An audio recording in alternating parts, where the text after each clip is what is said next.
מכל מקום באתר אנחנו יכולים להיכנס לריבוע השחור הזה ולקישורים שיש בו, למלבן השחור. הקישור שרלוונטי להעלאת החומרים הוא הקישור לדף הקהילה. אני לוחץ עליו וממנו יש לי גם קישורים לפורומים, גם יצירת קשר אם רוצים לשלוח מייל לצוות הנהלת האתר, ולוגין. אני לוחץ על לוגין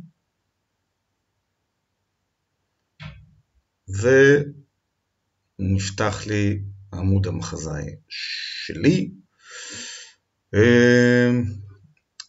ומכאן אני יכול להיכנס ולערוך אותו.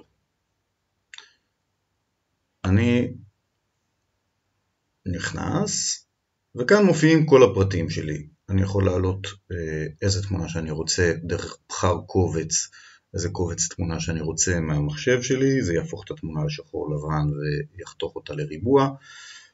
אני מעלה את השם שלי בעברית ובאנגלית, כמו כל אינפורמציה אחרת באתר, רושם מה אני עושה בחיים, אם אני זכר או נקבה, מסמן וי במידה ואני חבר באיגוד המחזאים או בקבוצת עבודה.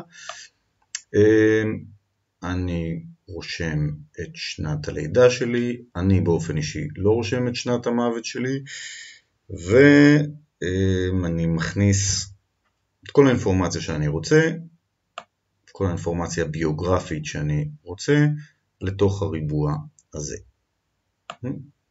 הלאה.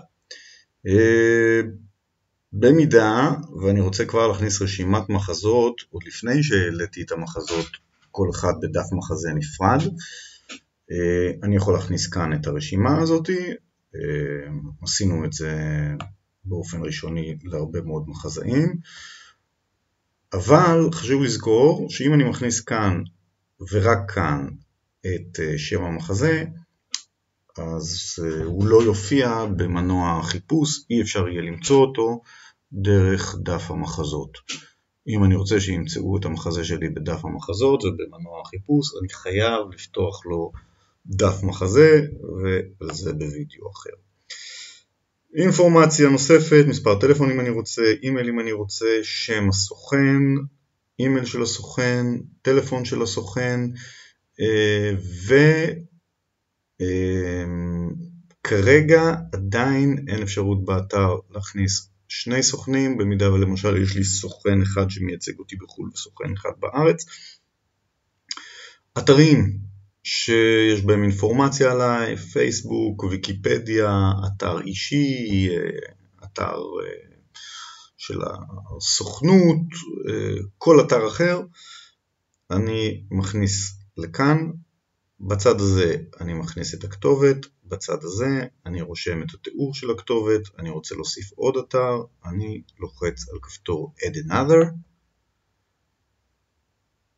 Another גם לגבי התיאור, אני רוצה להוריד, אני לוחץ Remove,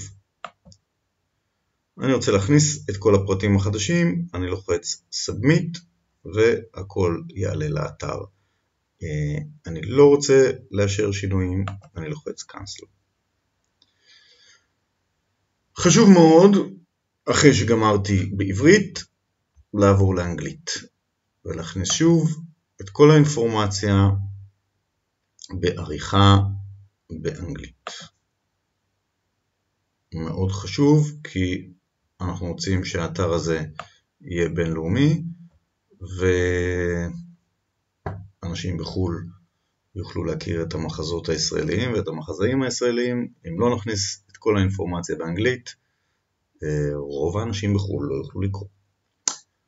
עד כאן וידאו לגבי עריכת דף המחזאי. להתראות.